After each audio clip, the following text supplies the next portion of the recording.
और मैं शायद आपको मालूम नहीं है कि माधुरी दीक्षित की या हेमा मालिनी या कोई भी फिल्मी हीरोइन लक्स से नहीं नहाती, साबुन से नहीं नहाती। तो आप पूछेंगे मुझको कैसे मालूम? मुझको पता चला अभी कुछ दिन पहले बंबई में मेरा एक व्याख्यान हुआ था जुहू में, और जुहू वो जगह है जहां हिंदुस्तान के ये फिल्मी हीरो हीरोइन ज्यादा रहते हैं। व्याख्यान कैसे हुआ? एक कोई फिल्मी हीरो है, उनका नाम है धर्मेंद्र। उन्होंने मेरे व्याख्यान के कैसेट सुने, मेरे व्याख्यान के कुछ 10 कैसेट निकले हैं, तो उन्होंने सुने और उन्होंने तुरंत फोन किया कि मैं राजीव दीक्षित से बात करना चाहता हूं। मैंने कहा मैं बोल रहा हूं। तो कहने लगे आपके 10 कैसेट सुनने के लिए मैंने 10 घंटे गाड़ी चलाई और घर नहीं गया जब तक कैसेट खत्म नहीं हुई। मैंने कहा बहुत अच्छी बात है, क्या लगा आपको? मैं आपका एक व्याख्यान करना चाहता हूं। मैंने कहा जरूर करिए, मैं आऊंगा। क्या आपकी फीस क्या है? मैंने कहा मैं फीस नहीं लेता कभी व्याख्यान के लिए। कहने लगा अच्छा फिर तो मुझे खुशी है, आप आइए। मैंने कहा जरूर आऊंगा, एक ही शर्त है कि जितने फिल्मी हीरो हीरोइन है उनको सबको बुलाइए ज्यादा से ज्यादा। तो मैंने कहा मैं कोशिश करता हूं। तो क्या हुआ, उनका एक बंगला है लोनावाला में, पूना और बंबई के बीच में, वहां उन्होंने व्याख्यान रखा। मैं गया, ज्यादा लोग तो नहीं आए, कुछ 25-30 लोग आए थे। उनके बीच में मीटिंग हुई, बातचीत हुई, बहुत सारे सवाल पूछे। जब खत्म हो गए उनके सवाल तो मैंने उनसे कहा कि अब मैं एक सवाल पूछूंगा।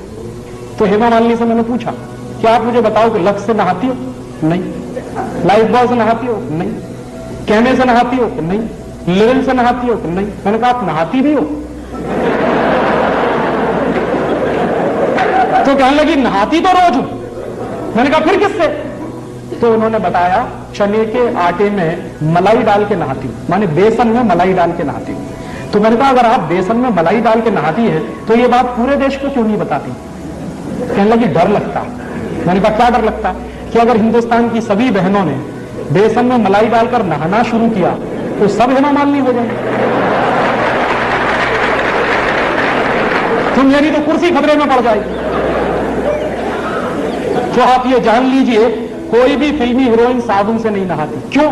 उसका कारण है जितने साबुन हैं वो बनते हैं कास्टिक सोडा से, और कास्टिक सोडा शरीर की त्वचा के लिए बहुत खराब होता है। और आप ये चाहें तो प्रयोग करिए, साबुन से नहाइए, नहाने के 20 मिनट के बाद जब आपका शरीर सूख जाए तो नाखून से ऐसे लाइन खींचिए, सफेद रंग की लाइन खींचेगी। और आजकल ठंडी का दिन है, साबुन से नहाइए, 10 मिनट बाद आपका पूरा चेहरा सफेद सफेद हो जाए। क्यों? उसमें जो कास्टिक सोडा है वो आपकी शरीर की त्वचा से चिपक जाता है, चाहे जितना पानी डालिए धुलता नहीं। इसलिए साबुन सबसे रद्दी चीज है। तब आप पूछेंगे बेस्ट क्वालिटी क्या है? बेस्ट क्वालिटी है मुल्तानी मिट्टी, मिलती है अभी भी इस देश में, खरीद लाइए बाजार से। क्या करें उसका?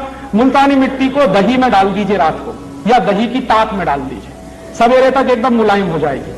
उसको पेस्ट बनाइए, शरीर पर ऐसे ही लगाइए जैसे साबुन लगाते हैं, और नहा लीजिए गर्म पानी से, एकदम फ्रेश हो जाएंगे। दूसरा तरीका, चने का आटा माने बेसन, उसमें मलाई मिलाइए, पेस्ट बनाइए, उसको रगड़िए और उससे नहाइए। तीसरा तरीका, आप जो है अपने घर में ले आइए मसूर की दाल का आटा, मसूर की दाल होती है उसको पिसवाइए, उसका आटा बनता है, उसमें शहद मिलाइए, मध मिलाइए और उसका पेस्ट बना के उससे शरीर को लगाइए और गर्म पानी से नहाइए, आपकी स्किन एकदम सॉफ्ट हो जाएगी। चौथा तरीका, मुल्तानी मिट्टी लीजिए, अरीठा का पाउडर लीजिए, शिकाकाई पाउडर लीजिए, तीनों को बराबर बराबर मात्रा में मिलाइए, डिब्बे में बंद करके रखिए, 1 साल तक इसका कुछ नहीं बिगड़ता।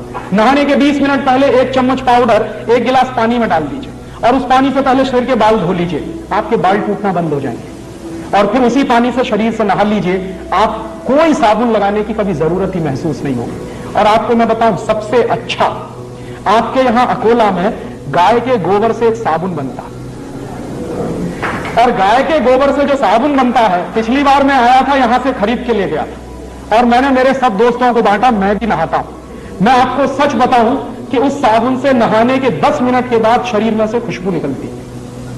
फिर एक दिन मैंने पुराने कुछ ग्रंथ खोजे तो मुझे पता चला कि हिंदुस्तान में जब यज्ञ किया जाता था तो किसी भी राजा को यज्ञ करने से पहले गोबर से स्नान करना जरूरी होता था। भगवान राम ने भी यही किया था। जब भगवान राम ने यज्ञ किया तो गोबर से स्नान किया था, तब यज्ञ करने के लिए बैठ पाए थे। तो शास्त्रों में इसका वर्णन है और गोबर से स्नान करना बहुत ऊंची बात है। आपके घर में अगर देसी गाय है तो उसके गोबर से आप सीधे स्नान कर सकते हैं, नहीं है तो आपके अकोला में बनता है इतना अच्छा साबुन, और अगर आप वो खरीदेंगे तो पैसा कहां जाएगा? अकोला का पैसा यही रहने वाला। और वो साबुन यहाँ के किसी गौशाला में बनता तो आपका दिया गया पैसा जाएगा कहां?